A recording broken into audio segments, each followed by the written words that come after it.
everyone, I'm Caitlin Garrow with Sword Performance. This week's installment, Healthy Hydration, Making Healthy Choices. With me again today is our co-founder, Dr. Sean Stasko. Today's guest is Emily Gimm. She is a registered dietitian, has experience working with eating disorders, diabetes, gestational diabetes, women's and children's nutrition, sports nutrition, and just overall health and wellness with a focus on empowering people to find joy in really good nutrition. Who's joining us virtually from the state of Georgia. Hi, Emily. Hi, thanks for having me today.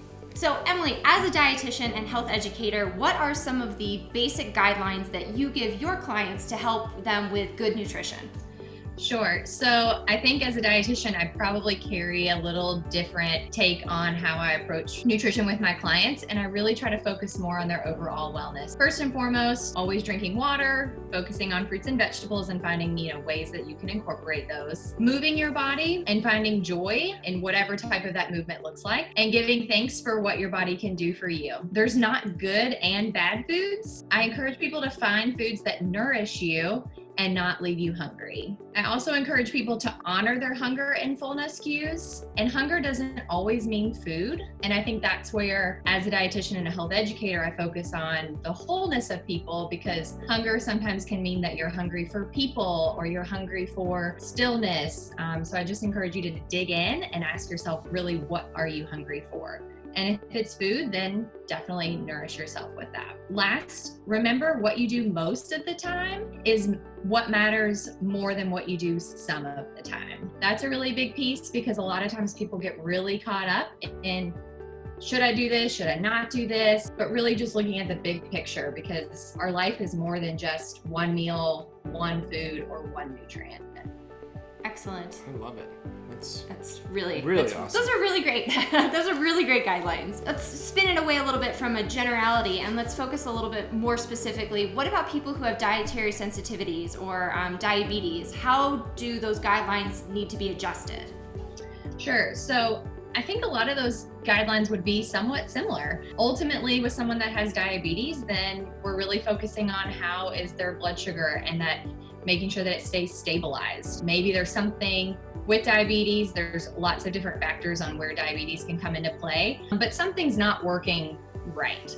So ultimately, it's just really kind of digging in and figuring out how can we stabilize that blood sugar. But I think a lot of those same principles still matter, right? We still want you to move. We still want you to eat. We still want you to nourish yourself. And same thing goes again, like I think a lot of times with diabetes, there's this understanding that you can't eat carbohydrates, or you can't eat potatoes, or you can't eat pasta. And, it becomes this scary thing rather than being like, okay, is it the portion size? What else am I having with that? What am I doing right after I eat? So there are tips and tools that you can utilize to where there still really aren't good and bad foods with diabetes. And it's important that we just really understand, what does their whole day look like, and not just trying to say, don't do this, and that will help your blood sugars. Awesome. Yeah, very applicative to what we do. Will you give us kind of a 10,000 foot overview on how diabetes or other dietary sensitivities might impact your athlete population that you work with, or also your industrial athlete or someone who works hard during the day physically or in the heat? Sure.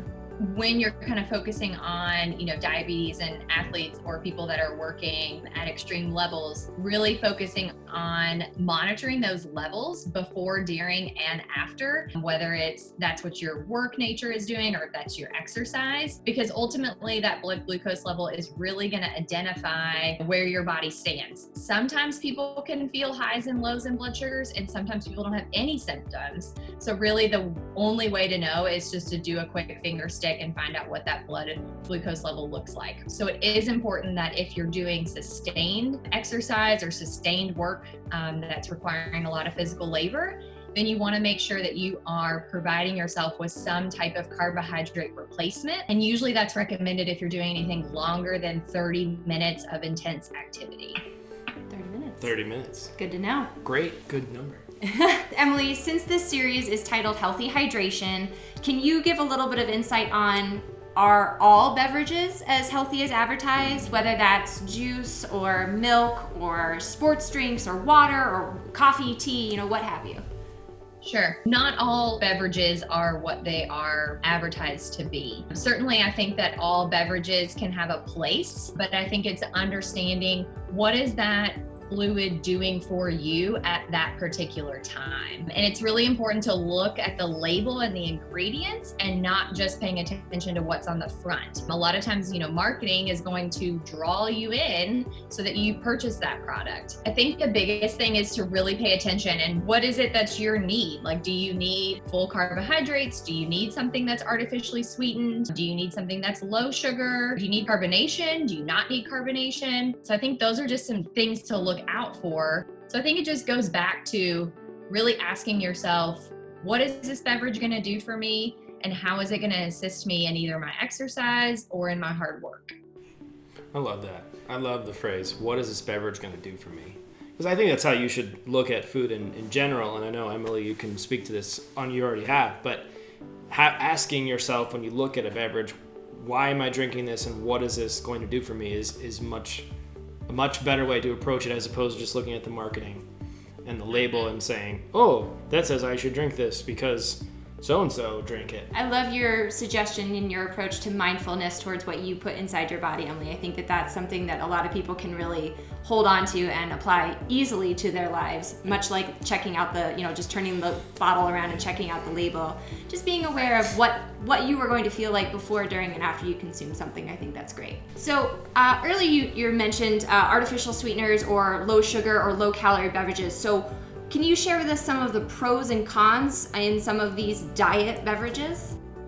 Sure. When it comes to artificial sweeteners, I think the name kind of says it all, right? It's artificially sweetened. It provides sweetness. It doesn't necessarily provide calories.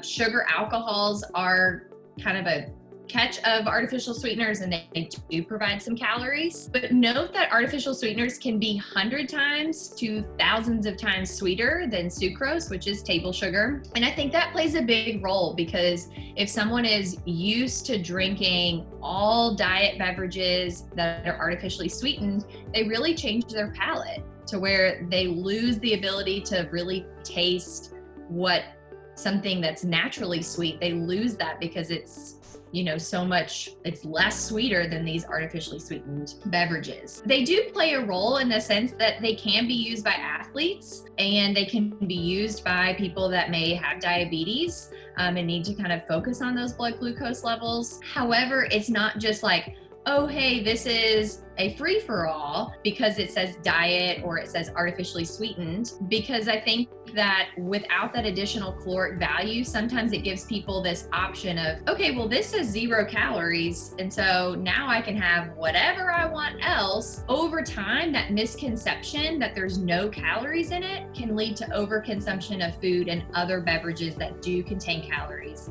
The other thing too to note is that with a large amount of artificial sweeteners, because it's artificial, it may have a laxative effect.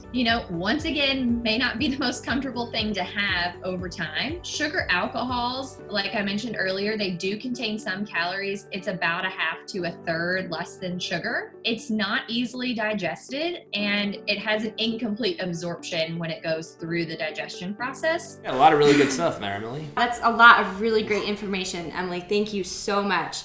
So today we've learned to be mindful in what we put into our bodies, both from a food standpoint and also from a beverage standpoint. Again, just be mindful of what you're putting in your body and how that affects your body. And then last but not least, we learned that diet beverages are not necessarily the end-all be-all to everything. You can make swaps in for a food that you would prefer to have instead of having an artificially sweetened beverage option. So thank you again so much, Emily. You were just a wealth of knowledge. It was great talking with you. Thank you so much for sharing with us. Thanks for having me today. I really enjoyed being on with you all and talking about healthy hydration and what those drink choices look like. But I think just to always remember, you hold a lot of knowledge within yourself, and continue to ask those questions on why you're making the choices that you're making and how is that playing a role in whether you are being physically active or whether you are hard at work. I just want you to really take note of how those food and beverage choices are affecting you. So what you're saying, Emily, is definitely to listen to your body. You want to honor your body and listen to what your body really wants.